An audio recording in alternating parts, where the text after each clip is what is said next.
ಬೆಳಗಿನ ಬೆಳಕು. ಅರಣ್ಯಕಾಂಡ 8ನೇ ಅಧ್ಯಾಯ 2ನೇ ವಾಕ್ಯ. ಮುಂದಕ್ಕೆ ಮುಖ ಮಾಡಿರುವ ದೀಪ. ನಿನ್ನೆ ನಾವು ಅರಣ್ಯಕಾಂಡ 8ನೇ ಅಧ್ಯಾಯದ ಘಟನೆಗಳನ್ನು ಓದಿದೆವು.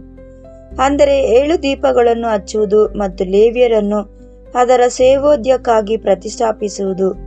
ಇಂದು ನಾವು ಈ ಅಧ್ಯಾಯದಲ್ಲಿ ಯೆಹೋವನು ನೀಡಿದ ಅತ್ಯಂತ ಮೊದಲನೆಯ ಆಜ್ಞೆಯ ಬಳಿ ನಮ್ಮ ನಡಿಗೆಯನ್ನು ಕೊಂಚ ನಿಧಾನಗೊಳಿಸಿ ಅದನ್ನು ಹೆಚ್ಚು ಎಚ್ಚರಿಕೆಯಿಂದ ಗಮನಿಸೋಣ. ಏಕೆಂದರೆ ನಾವು ಮೊದಲ ನೋಟಕ್ಕೆ ಗ್ರಹಿಸುವುದಕ್ಕಿಂತ ಹೆಚ್ಚಿನದು ಅದರಲ್ಲಿದೆ. ಆ ಆಜ್ಞೆಯು ಸರಳವಾಗಿತ್ತು. ನೀನು ದೀಪಗಳನ್ನು ಹಚ್ಚುವಾಗ ಆ 7 ದೀಪಗಳನ್ನು ದೀಪಸ್ತಂಭದ ಮುಂಭಾಗಕ್ಕೆ ಬೆಳಕು ಕೊಡಬೇಕು. ಅರಣ್ಯಕಾಂಡ 8ನೇ ಅಧ್ಯಾಯ 2ನೇ ವಾಕ್ಯ. ಮುಂದಕ್ಕೆ ಆ ಬೆಳಕು ಮುಂದಕ್ಕೆ ಬೆಳಕಾಗಬೇಕಿತ್ತು, ಪಕ್ಕಕ್ಕಲ್ಲ, ಹಿಂದುಗಡೆಯಲ್ಲ, ಅಥವಾ ಎಲ್ಲಾ ದಿಕ್ಕುಗಳಿಗೂ ಸಮನಾಗಿ ಅಲ್ಲ. ಕೇವಲ ಮುಂದಕ್ಕೆ. ಒಂದು ದೀಪವು ನಿರ್ದಿಷ್ಟ ದಿಕ್ಕಿನಲ್ಲಿ ತನ್ನ ಬೆಳಕನ್ನು ಹೇಗೆ ನೀಡುತ್ತದೆ, ನಿರ್ದಿಷ್ಟ ಬೆಳಕಿನಲ್ಲಿ ತನ್ನ ಬೆಳಕನ್ನು ಹೇಗೆ ನೀಡುತ್ತದೆ, ಮತ್ತು ಯೆಹೋವನು ಇದನ್ನು ಏಕೆ ಪ್ರತ್ಯೇಕವಾಗಿ ನಿರ್ದೇಶಿಸಿದನು? ಈ 2 ಪ್ರಶ್ನೆಗಳಿಗೆ ಉತ್ತರವಿದೆ, ಮತ್ತು ಅವೆರಡು ಒಟ್ಟಾಗಿ ಇಂದು ನಮ್ಮ ಜೀವನವನ್ನು ನೇರವಾಗಿ ತಲುಪುವ ಒಂದು ಸಂದೇಶವನ್ನು ಹೊತ್ತು ತಂದಿವೆ. ಪ್ರಾಚೀನ ಜಗತ್ತಿನಲ್ಲಿ ತೈಲ ದೀಪವು ಬತ್ತಿಯ ಮೂಲಕ ಉರಿಯುತ್ತಿತ್ತು.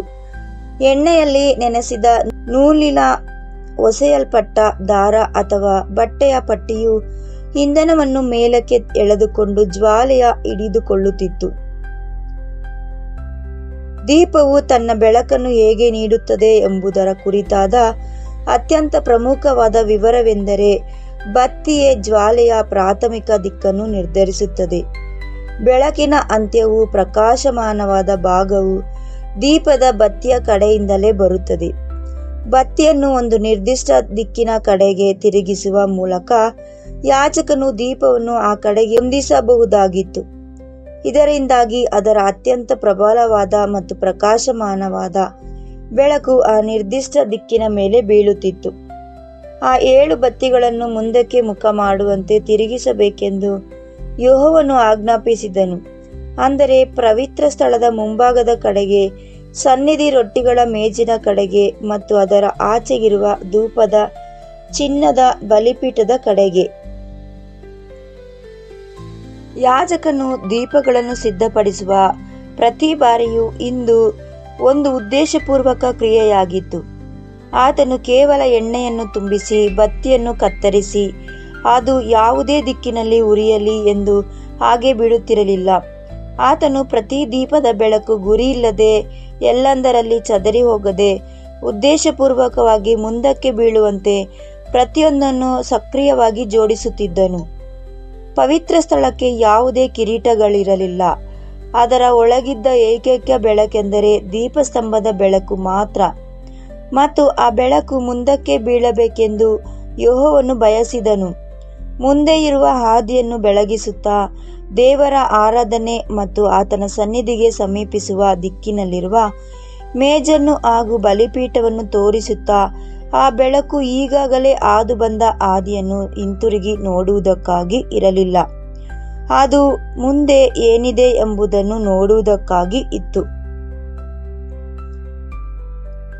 ಪವಿತ್ರ ಗ್ರಂಥದಲ್ಲಿ ಮುಂದಿನ ದಿಕ್ಕು ಯಾವಾಗಲೂ ಉದ್ದೇಶ, ಚಾಲನೆ, ಸ್ವಾಸ್ಥ್ಯ ಮತ್ತು ದೇವರು ವಾಗ್ದಾನ ಮಾಡಿದ ಕಡೆಗಿನ ಪ್ರಯಾಣಕ್ಕೆ ಸಂಬಂಧಿಸಿದೆ.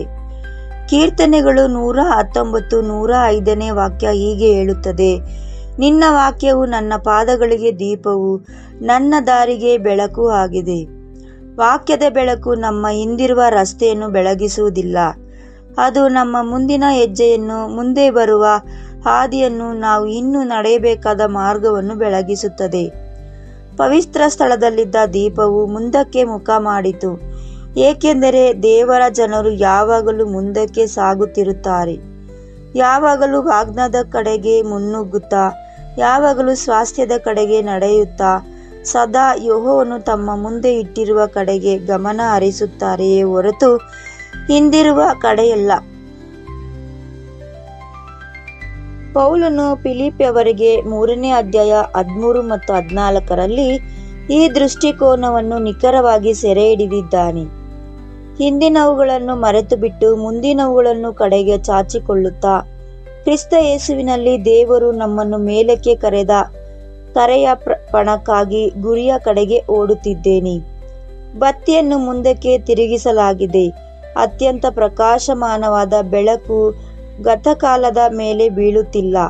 ಹಳೆಯ ವೈಫಲ್ಯಗಳು, ಹಳೆಯ ಕಾಲಗಳು, ಹಳೆಯ ನೋವುಗಳು ಅಥವಾ ಈಗಾಗಲೇ ಕ್ಷಮಿಸಲ್ಪಟ್ಟು ತೆಗೆದು ಹಾಕಲ್ಪಟ್ಟ ಹಳೆಯ ಪಾಪಗಳ ಮೇಲಲ್ಲ. ಅತ್ಯಂತ ಪ್ರಕಾಶಮಾನವಾದ ಬೆಳಕು ಮುಂದಕ್ಕೆ ಬೀಳುತ್ತದೆ. ವಿಧೇಯತೆಯ ಮುಂದಿನ ಹೆಜ್ಜೆ ಮೇಲೆ, ಪ್ರಯಾಣದ ಮುಂದಿನ ಘಟ್ಟದ ಮೇಲೆ, ಇನ್ನು ಮುಂದೆ ಇರುವ ವಾಗ್ದಾನದ ಮೇಲೆ. ಅಬ್ರಹಾಮನು ಇದಕ್ಕೆ ಪರಿಪೂರ್ಣ ಚಿತ್ರಣವಾಗಿದ್ದಾನೆ. ಇಬ್ರಿಯರಿಗೆ 11ನೇ ಅಧ್ಯಾಯ 10ನೇ ವಾಕ್ಯ ಹೇಳುವಂತೆ, ಆತನು ದೇವರಿಂದಲೂ ಯೋಜಿತವಾಗಿಯೂ ನಿರ್ಮಿತವಾಗಿಯೂ ಇರುವ ಅಸ್ತಿವಾರಗಳುಳ್ಳ ಆ ಪಟ್ಟಣಕ್ಕಾಗಿ ಕಾಯುತ್ತಿದ್ದನು. ಆತನ ಕಣ್ಣುಗಳನ್ನು ಯಾವಾಗಲೂ ಮುಂದಕ್ಕೆ ಇದ್ದವು.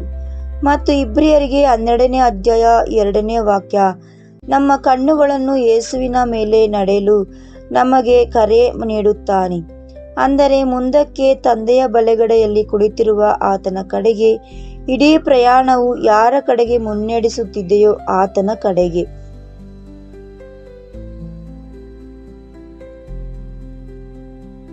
ದೀಪಸ್ತಂಭದಲ್ಲಿ 7 ದೀಪಗಳಿದ್ದವು.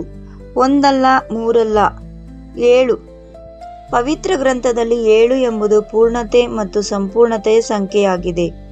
ಒಂದೇ ದೀಪಸ್ತಂಭದ ಮೇಲೆ ಒಟ್ಟಾಗಿ ಉರಿಯುವ 7 ದೀಪಗಳು ಯೆಹೋವನ ಆಲಯವನ್ನು ಬೆಳಗಿಸುವ ಸಂಪೂರ್ಣ ಮತ್ತು ಸಾಕಾದಷ್ಟು ಬೆಳಕಿನ ಬಗ್ಗೆ ಮಾತನಾಡುತ್ತವೆ. ಮತ್ತು ಪ್ರಕಟಣೆ 4ನೇ ಅಧ್ಯಾಯ 5ನೇ ವಾಕ್ಯ, ಪರಲೋಕದ ವಾಸ್ತವದಲ್ಲಿ ಈ ಪೂರ್ಣತೆಯ ಅರ್ಥವೇನು ಎಂಬುದರ ಕುರಿತು ನಮಗೊಂದು ಕಿಟಕಿಯನ್ನು ತೆರೆಯುತ್ತದೆ. ಆ ಸಿಂಹಾಸನದಿಂದ ಮಿಂಚುಗಳು, ಧ್ವನಿಗಳು, ಗುಡುಗುಗಳು ಹೊರಡುತ್ತಿದ್ದವು. ಸಿಂಹಾಸನದ ಮುಂದೆ 7 ಬೆಂಕಿಯ ದೀಪಗಳು ಉರಿಯುತ್ತಿದ್ದವು. ಅವು ದೇವರ 7 ಆತ್ಮಗಳೇ. ಸಿಂಹಾಸನದ ಮುಂದೆ 7 ದೀಪಗಳು. ಮತ್ತು ಯೆಶಾಯ 11ನೇ ಅಧ್ಯಾಯ 2ನೇ ವಾಕ್ಯ, ಮೆಸ್ಸಿಯನ ಮೇಲೆ ನೆಲಕ್ಕಿದ 7 ಆತ್ಮಗಳನ್ನು ನಿಖರವಾಗಿ ಹೆಸರಿಸುತ್ತದೆ. ಯೆಹೋವನ ಆತ್ಮ, ಜ್ಞಾನದ ಆತ್ಮ, ವಿವೇಕದ ಆತ್ಮ, ಆಲೋಚನೆಯ ಆತ್ಮ, ಪರಾಕ್ರಮದ ಆತ್ಮ, ತಿಳುವಳಿಕೆಯ ಆತ್ಮ ಮತ್ತು ಯೆಹೋವನು ಭಯದ ಆತ್ಮ. ದೇವರ ಪೂರ್ಣ ಹಾಗೂ ಸಂಪೂರ್ಣ ಬೆಳಕಿನ 7 ಆಯಾಮಗಳು. ಈ 7 ಮುಂದಕ್ಕೆ ತಿರುಗಿಸಲ್ಪಟ್ಟಿವೆ. 7 ಒಂದೇ ದಿಕ್ಕಿನಲ್ಲಿ ಪ್ರಕಾಶಿಸುತ್ತವೆ.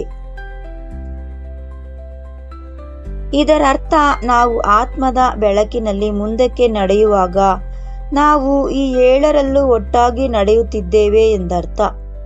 ನಾವು ಬಿಟ್ಟು ಬಂದ ಹಳೆಯ ಯುಗದ ಜ್ಞಾನದಿಂದಲ್ಲ, ಮೇಲಿಂದ ಬರುವ ಜ್ಞಾನದೊಂದಿಗೆ ಮುಂದಕ್ಕೆ ನಡೆಯುತ್ತೇವೆ.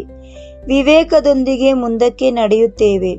ಅಂದರೆ ದೇವರು ಈಗ ಏನು ಮಾಡುತ್ತಿದ್ದಾನೆ ಮತ್ತು ಮುಂದೆ ಎಲ್ಲಿಗೆ ಮುನ್ನಡೆಸುತ್ತಿದ್ದಾನೆ ಎಂಬುದನ್ನು ಗ್ರಹಿಸುವ ಸಾಮರ್ಥ್ಯದೊಂದಿಗೆ. ನಾವು ನಮ್ಮ ಸ್ವಂತ ಲೆಕ್ಕಾಚಾರಗಳಿಂದಲ್ಲ, ಆತ್ಮನಿಂದ ಬರುವ ಆಲೋಚನೆಯೊಂದಿಗೆ ಅಪೊಸ್ತಲನೆ ಮುಂದಕ್ಕೆ ನಡೆಯುತ್ತವೆ. ನಮ್ಮದಲ್ಲದ ಪರಾಕ್ರಮದೊಂದಿಗೆ ಮುಂದಕ್ಕೆ ನಡೆಯುತ್ತೇವೆ. ಮುಂದೆ ಇರುವ ಪ್ರಯಾಣದ ಕಠಿಣ ನೆಲದ ಮೂಲಕ ನಮ್ಮನ್ನು ಹೊತ್ತು ಸಾಗುವ ಶಕ್ತಿಯದು. ಪ್ರತಿ ಹೆಜ್ಜೆಯಲ್ಲೂ ಆಳವಾಗುವ ಯೆಹೋವನ ತಿಳುವಳಿಕೆಯೊಂದಿಗೆ ಮುಂದಕ್ಕೆ ನಡೆಯುತ್ತೇವೆ ಮತ್ತು ಯೆಹೋವನ ಭಯದೊಂದಿಗೆ ಮುಂದಕ್ಕೆ ನಡೆಯುತ್ತೇವೆ. ನಮ್ಮ ಪಾದಗಳನ್ನು ಸರಿಯಾದ ಹಾದಿಯಲ್ಲಿ ಮತ್ತು ನಮ್ಮ ಕಣ್ಣುಗಳನ್ನು ಸರಿಯಾದ ಬಹುಮಾನದ ಮೇಲೆ ಇರಿಸುವ ಭಕ್ತಿಯದು. 7 ದೀಪಗಳು, ಎಲ್ಲವೂ ಮುಂದಕ್ಕೆ, ಎಲ್ಲವೂ ಒಟ್ಟಾಗಿ. ಅರಣ್ಯಕಾಂಡ 8ರಲ್ಲಿನ ದೀಪವು ಕೇವಲ ಯಾಜಕನ ಸ್ವಂತ ಪ್ರಯೋಜನಕ್ಕಾಗಿ ಮಾತ್ರ ಹಚ್ಚಲ್ಪಟ್ಟಿರಲಿಲ್ಲ. ಅದು ಇಡೀ ಪವಿತ್ರ ಸ್ಥಳವನ್ನು ಬೆಳಗಿಸುತ್ತಿತ್ತು. ಇದರಿಂದಾಗಿ ಪವಿತ್ರಾಲಯದ ಕೆಲಸಗಳನ್ನು ಮಾಡಲು ಸಾಧ್ಯವಾಯಿತು. ದೀಪಸ್ತಂಭವು ತನ್ನ ಬೆಳಕನ್ನು ನೀಡಿದ್ದರಿಂದಲೇ ಸನ್ನಿಧಿ ರೊಟ್ಟಿಗಳ ಮೇಜನ್ನು ಸರಿಯಾಗಿ ಜೋಡಿಸಲು ಸಾಧ್ಯವಾಯಿತು. ದೀಪಸ್ತಂಭವು ತನ್ನ ಬೆಳಕನ್ನು ನೀಡಿದ್ದರಿಂದಲೇ ಧೂಪದ ಚಿನ್ನದ ಬಲಿಪೀಠವನ್ನು ಸಮೀಪಿಸಲು ಸಾಧ್ಯವಾಯಿತು. ದೀಪಗಳು ಮುಂದಕ್ಕೆ ಮುಖ ಮಾಡಿ ಉರಿಯದಿದ್ದರೆ ಪವಿತ್ರ ಸ್ಥಳದಲ್ಲಿರುವ ಬೇರೆ ಯಾವುದೂ ತನಗೆ ವಿನ್ಯಾಸಗೊಳಿಸದಂತೆ ಕಾರ್ಯನಿರ್ವಹಿಸಲು ಸಾಧ್ಯವಿರಲಿಲ್ಲ. ಅದೇ ರೀತಿಯಲ್ಲಿ ನೂತನ ಸೃಷ್ಟಿಯ ವಿಶ್ವಾಸಿಯು ಕೇವಲ ವೈಯಕ್ತಿಕ ಆಧ್ಯಾತ್ಮಿಕ ಆರಾಮವಾಗಿ ಬೆಳಕನ್ನು ಹೊತ್ತುಕೊಳ್ಳುವುದಿಲ್ಲ. ಇತರರ ಹಾದಿಯನ್ನು ಬೆಳಗಿಸುವುದಕ್ಕಾಗಿ ಬೆಳಕನ್ನು ನೀಡಲಾಗಿದೆ. ಮತ್ತಾಯ 5ನೇ ಅಧ್ಯಾಯ 14 ಮತ್ತು 16ನೇ ವಾಕ್ಯ ಹೀಗೆ ಹೇಳುತ್ತದೆ, ನೀವು ಲೋಕಕ್ಕೆ ಬೆಳಕಾಗಿದ್ದೀರಿ. ಬೆಟ್ಟದ ಮೇಲಿರುವ ಪಟ್ಟಣವು ಮರೆಯಲಾಗಿರಲಾರದು. ಮನುಷ್ಯರು ನೀವು ಒಳ್ಳೆಯ ಕೃತ್ಯಗಳನ್ನು ನೋಡಿ ಪರಲೋಕದಲ್ಲಿರುವ ನಿಮ್ಮ ತಂದೆಯನ್ನು ಮಹಿಮೆಪಡಿಸುವಂತೆ ನಿಮ್ಮ ಬೆಳಕು ಅವರ ಮುಂದೆ ಪ್ರಕಾಶಿಸಲಿ. ದೀಪವು ತನ್ನ ಕಡೆಗೆ ತಾನೇ ಪ್ರಕಾಶಿಸಿಕೊಳ್ಳುವುದಿಲ್ಲ. ಅದು ಕೋಣೆಯಲ್ಲಿರುವ ಪ್ರಯೋಜನಕ್ಕಾಗಿ ಹೊರಗಡೆಗೆ ಮುಂಭಾಗಕ್ಕೆ ಪ್ರಕಾಶಿಸುತ್ತದೆ. ನಮ್ಮ ಮಟ್ಟಿಗೆ ಹೇಳುವುದಾದರೆ ಕಲಿಯಬೇಕಾದ ಪಾಠವೆಂದರೆ ಬತ್ತಿಯನ್ನು ಮುಂದಕ್ಕೆ ತಿರುಗಿಸಿ ಇಡುವುದು. ಶತ್ರುವು ನಮ್ಮ ಗಮನವನ್ನು ಹಿಂದಕ್ಕೆ ತಿರುಗಿಸಲು ಪ್ರಯತ್ನಿಸಿದಾಗ, ಅಂದರೆ ಹಳೆಯ ಪಶ್ಚಾತ್ತಾಪಗಳು, ಹಳೆಯ ಗಾಯಗಳು, ಹಳೆಯ ವೈಫಲ್ಯಗಳು, ಈಗಾಗಲೇ ಕ್ಷಮಿಸಲ್ಪಟ್ಟ ಹಳೆಯ ಸೋಲಿನ ಕಾಲಗಳ ಕಡೆಗೆ ತಿರುಗಿಸಲು ಯತ್ನಿಸಿದಾಗ, ನಾವು ಬತ್ತಿಯನ್ನು ಮತ್ತೆ ಅದರ ಮೂಲ ಸ್ಥಾನಕ್ಕೆ ತರಬೇಕು. ನಮ್ಮಲ್ಲಿರುವ ವಾಕ್ಯದ ಮತ್ತು ಆತ್ಮನ ಬೆಳಕನ್ನು ಗತಕಾಲವನ್ನು ಪುನರಾವರ್ತಿಸುವುದಕ್ಕಾಗಿ ನೀಡಲಾಗಿಲ್ಲ, ಅದನ್ನು ಮುಂದಿನ ಹೆಜ್ಜೆಯನ್ನು ನೋಡುವುದಕ್ಕಾಗಿ ನೀಡಲಾಗಿದೆ. ಜ್ಞಾನೋಕ್ತಿಗಳು 4ನೇ ಅಧ್ಯಾಯ 18ರಲ್ಲಿ ಹೇಳುತ್ತದೆ, ನೀತಿವಂತರ ಹಾದಿಯು ಉದಯಕಾಲದ ಬೆಳಕಿನಂತಿದೆ. ಅದು ಮಧ್ಯಾಹ್ನದವರೆಗೂ ಹೆಚ್ಚೆಚ್ಚು ಪ್ರಕಾಶಿಸುತ್ತದೆ. ಹೆಚ್ಚೆಚ್ಚು ಪ್ರಯಾಣ ಮುಂದುವರಿದಂತೆ ಬೆಳಕು ಕಡಿಮೆಯಾಗುವುದಿಲ್ಲ. ನಾವು ಮುಂದಕ್ಕೆ ಮುನ್ನುಗ್ಗಿದಂತೆ ಅದು ಇನ್ನಷ್ಟು ಪ್ರಕಾಶಮಾನವಾಗುತ್ತದೆ. ಆ ಪರಿಪೂರ್ಣ ದಿನ ಅಂದರೆ ಪೂರ್ಣ ಮತ್ತು ಸಂಪೂರ್ಣ ಬೆಳಕಿನ ದಿನ. ವಿಶ್ವಾಸವು ಪ್ರತ್ಯಕ್ಷ ದರ್ಶನಕ್ಕೆ ದಾರಿ ಮಾಡಿಕೊಡುವ ದಿನ ಮತ್ತು ದೀಪಸ್ತಂಭದ ಆ ಪಟ್ಟಣದ ಬೆಳಕಾಗಿರುವ ಕುರಿಮರಿಗೆ ಯೇಸುವಿಗೆ ದಾರಿ ಮಾಡಿಕೊಡುವ ದಿನ. ನೂತನ ಸೃಷ್ಟಿಯು ಸತ್ಯವನ್ನು ಬಚ್ಚಿಡುವುದಿಲ್ಲ.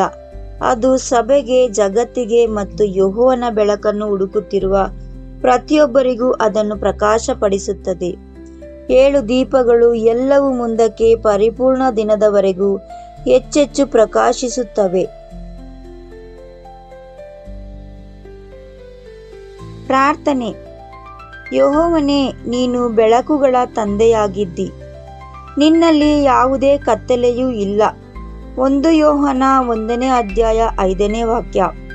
ನೀನು 7 ದೀಪಗಳನ್ನು ಮುಂದಕ್ಕೆ ಮುಖ ಮಾಡಲು ಆಜ್ಞಾಪಿಸದೆ, ಏಕೆಂದರೆ ನೀನು ನಿನ್ನ ಜನರನ್ನು ಯಾವಾಗಲೂ ಮುಂದಕ್ಕೆ ಮುನ್ನಡೆಸುತ್ತಿ.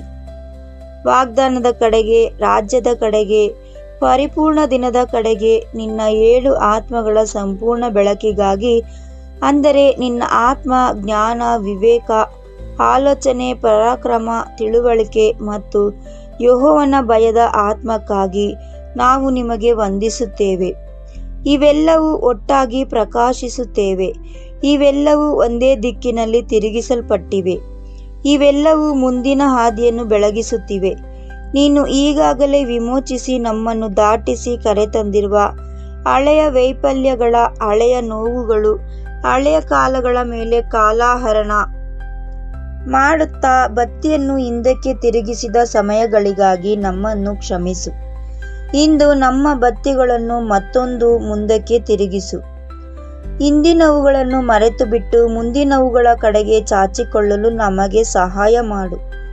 ಬೆಳಕು ಕೇವಲ ನಮ್ಮ ಸ್ವಂತ ಹಾದಿಯನ್ನು ಮೇಲಷ್ಟೇ ಅಲ್ಲದೆ, ಕತ್ತಲೆಯಲ್ಲಿ ನಮ್ಮ ಮುಂದಿನ ಹೆಜ್ಜೆಯನ್ನು ಹುಡುಕುತ್ತಿರುವ ನಮ್ಮ ಸುತ್ತಲಿರುವವರ ಹಾದಿಗಳ ಮೇಲೂ ಬೀಳುವಂತೆ ಮಾಡಲು ನಮಗೆ ಸಹಾಯ ಮಾಡು. ನಾವು ಪರಿಪೂರ್ಣ ದಿನದವರೆಗೂ ಹೆಚ್ಚೆಚ್ಚು ಪ್ರಕಾಶಿಸುವಂತೆ ಮಾಡು. ಕ್ರಿಸ್ತನ ಹೆಸರಿನಲ್ಲಿ ಬೇಡಿ ಹೊಂದುತ್ತೇವೆ ನಮ್ಮ ಪರಮ ತಂದೆಯೇ.